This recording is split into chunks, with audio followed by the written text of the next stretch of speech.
Thanks for stopping by another session with Street Talk with Bar. And I'm your host, Bar. Rest in peace, Mr. Magic. And as always, it takes a wise man to learn from his own mistakes, and even a wiser man to learn from the mistakes made by others.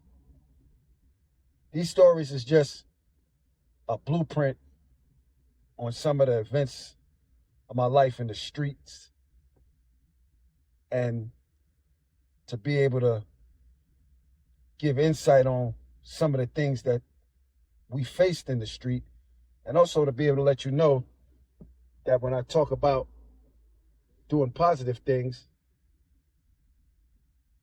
I'm not just talking about it, but I lived it.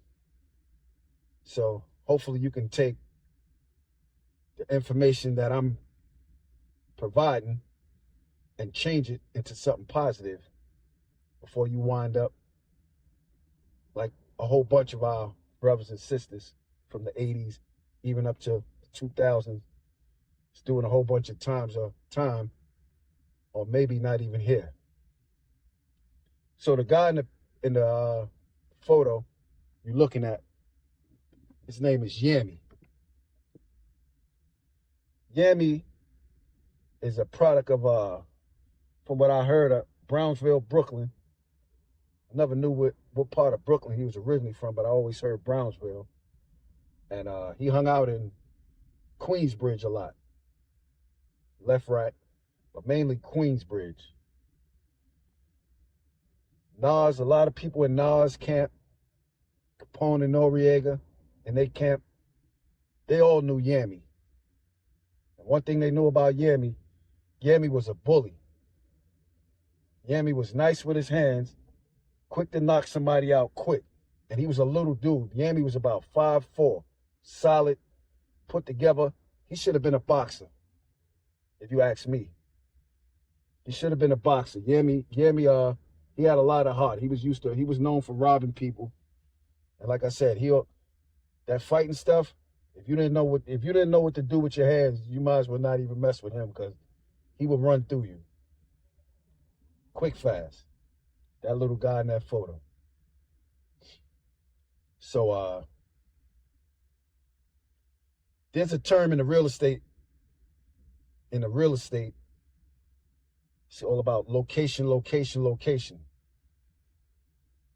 And when they say that term, it's used to describe basically some prime real estate, whether it's Park Avenue in Midtown Manhattan, Central Park West, anywhere that's uppity, location, location, location. It tells a lot about basically your finances when they say that, location. But on the flip side of that, there's a side to location that tells about, like I said, it tells about your finances, but it also can talk about your demographics on how you raise and what's going on.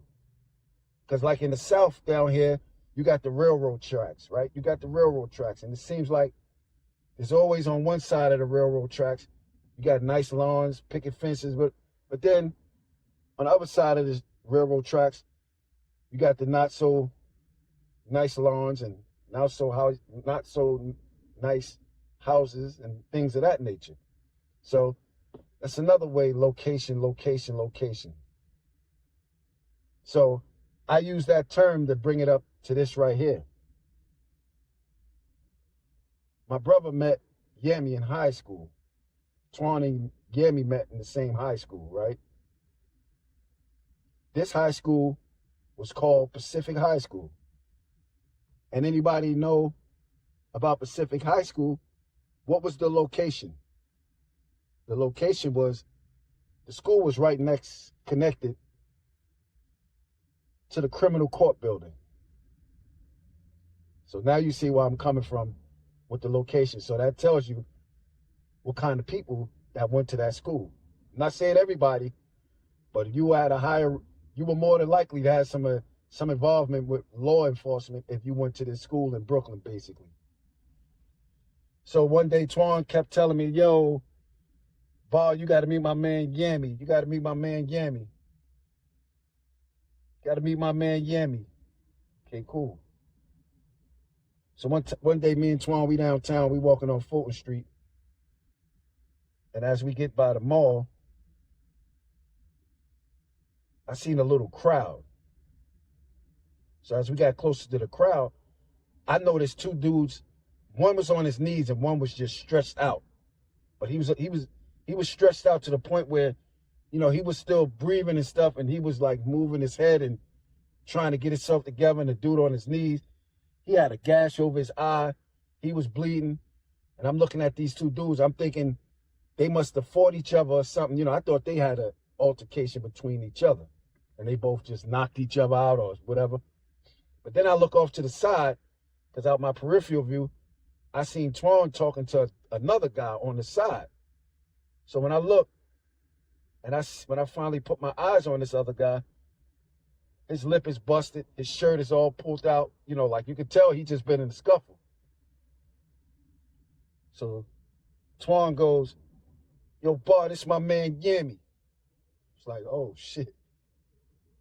Come to find out, Yammy done duffed these two dudes out. And these dudes was like, sick. They wasn't like bodybuilder type, like, you know, muscle bound, but they was like 6 feet. Both of them was like at least 5'11", 6 feet, like my height. When they got up, they were, and Yammy stood about, I say tops 5'5", 5'4", somewhere along them lines. So come to find out, Yammy done put paws on both of them and really did some damage. And when I first looked at him, he had on these fatigue pants with some Timberland boots, but the bottom of the pants, no, not that particular day, but Yammy had this trend, this style where he was one of the first dudes I ever seen wear a pair of jeans, and he had the bottom cuffed up. He would always cuff the bottom of his jeans up. Yeah, it wasn't, that day he had on the fatigue pants, that wasn't the day I noticed his little trend. But as he started coming around, every time he come around, he'll have some jeans on that he always got the bottom rolled up. So one day, Yammy came to us with a proposal. He said, yo, that stuff y'all selling over there in the projects for $10, I could get more for that in Queensbridge. He was like, for real? I said, yeah. I said, yo, so one late night, we went out there. It's me, Twan, Tracy Washington, Crime, you was supposed to have been on this one with me too. You know that. We was about 9 deep. So we went out there. Of course, we was gunned down, drugs. We was holding we took 2 cabs. We went to Queensbridge. Shout out to Queensbridge, yo. Shout out to Queensbridge, because anybody from that era that goes back to the 80s, they know what I'm talking about when I say Yammy. They know Yambo. Yammy was like Rambo. So anyway, when we got out there, we was at a basketball court. That's where we went. Now, I'm not saying the whole Queensbridge, because I'm pretty sure, you know, they had different areas where they were selling at, different areas, because Queensbridge is the biggest projects in America, I believe, if not the world. And so this particular area where it was the basketball court, you had about 7 or 8 dudes. They was hustling. Then you got the bully comes out of nowhere, Gambo, with some work. So one thing that was different, the way they was hustling, see, in Brooklyn, when a customer come to buy something, we just give them what they want, take that, keep it moving. But what I seen, what they was doing, they would hold maybe about 6 or 7 bottles in their hand and let the customer sort through them to find out, you know, which one they wanted, you know, make their own selection. So what Yammy was doing, let's say a customer was in a dealer's hand looking for a selection, Yammy would come with maybe 5 or 6 bottles in his crack vials in his hand, and he'll put it over that dude's hand that was already serving a customer, basically to show them, basically, yo, F that, look at these. Now that's straight bullying tactics, that's straight cutthroat. Like what? You know what I'm saying? Like look at, and the customer will buy what he bought, what Yammy put in his hand. So we was doing that. Yammy was doing that all night until now all the fiends is coming to him now when they get the money. But I'll say this. I don't know what made us stop going to Queensbridge. I can't pinpoint it, but I really think it has something to do with, I can't even say. That was a long time ago. I don't know what made us stop going to Queensbridge. But thinking back in hindsight, I'm kind of happy we stopped going. I'm blessed that we stopped going, rather, because there's no way, regardless how bad we thought we was, there's no way that could have continued on like that without some serious repercussions with somebody getting seriously hurt or even murdered, whether it's on our end or on people in Queensbridge end. So just based on that, I'm thankful. You know what I'm saying? And yeah, Yammy had a stronghold out there, but trust me, I know it was some cats out there that didn't like him.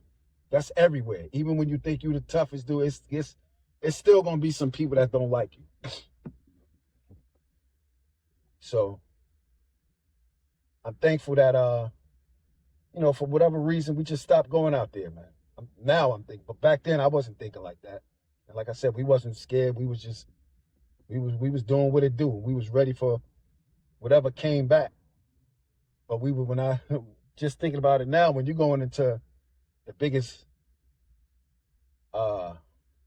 projects in America, you almost asking to commit suicide. Because trust me, one thing about project politics that I know to be a fact, I'm going to say Fort Greene. I'm going to use Fort Greene as a reference. You got the far side, you got the middle side, and you got the first side. Now, the first side may be beefing with some dudes from the far side, or vice versa. The middle may be. But one thing about projects is they're not letting no other cats come through and violate their shit like that. And you will see them all come together on that note. So just imagine if all of these dudes in Queensbridge just for that particular time just transformed the Voltron and came together to run these dudes from Brooklyn up out of there. Because that's what it was leading to. There's no way in the world that it couldn't have led to, it wasn't going nowhere as much of a bully as Yammy was being out there. But shout out to Queensbridge. I met Roxanne Shante through Yammy. And, like I said, man, all them hip-hop dudes out there that, Queensbridge is rich in hip-hop history. And I know a lot of them people is familiar with Yambo. Yammy was also known for knocking out bouncers in the club, 3 times his size. In the tunnel, he was just knocking niggas out. And I ain't gonna lie, I outweighed Yammy by about 100 pounds. And I used to go body with him, like when you just punching the body. And he used to give me a hard time. But me being 100 pounds over, I kind of got the best of him. But one thing I'll say, that little dude used to hit hard, man. Yammy used to hit hard. I used to feel his punches. So the thing that, so through all of that, Yammy started chasing his own demons. And he wound up owing Twan some money. So one day, Twan, 50 Cent, the original 50 Cent, Tony Reed, rest in peace. Rest in peace, Twan, Yammy, and 50. And it was somebody else from Fort Greene. I forgot who it was. But I was locked up at the time. And they all went to Fort Greene looking for Yammy. So they was driving in the car and they seen Yammy on the phone. Twan and 50 Cent got out the car. And something happened to where 50 started shooting first, and he wound up hitting my brother, Twan, in the hand. Bullet went right through his hand. And Yammy got away. And it was that situation right there that had drove a wedge through 50 Cent and Twan relationship, because my brother ain't like him no more after that. They couldn't get along. And my brother always, was upset that he shot him in the hand. But when I spoke to 50, 50 told me one day, he said, now, if I wanted to shoot your brother, I wouldn't have never shot him in his hand. And it made sense. If I really wanted to do something to him, I wouldn't have shot him in his hand. Trust me. And it made a whole lot of sense, but my brother ain't want to hear that. My brother ain't want to hear that. So I was kind of like the glue between that relationship, because me and 50 got along real good. But knowing 50, like I said, he was known to flip on his friends. But I believe what happened because my brother told me the same story that 50 told me, and I made sense. It made sense to me. Why would he just shoot you in your hand if he really didn't like you like that? I mean, that shot to the hand could have easily been to the head. That one shot, even that one shot to the hand, could have been followed by a couple of shots to the head. So what was stopping him? But Twan was tight. But that's a little piece on my man Yambo. Anybody in the comments? Anybody hear that know Yammy? Hit it up in the comments. Bar.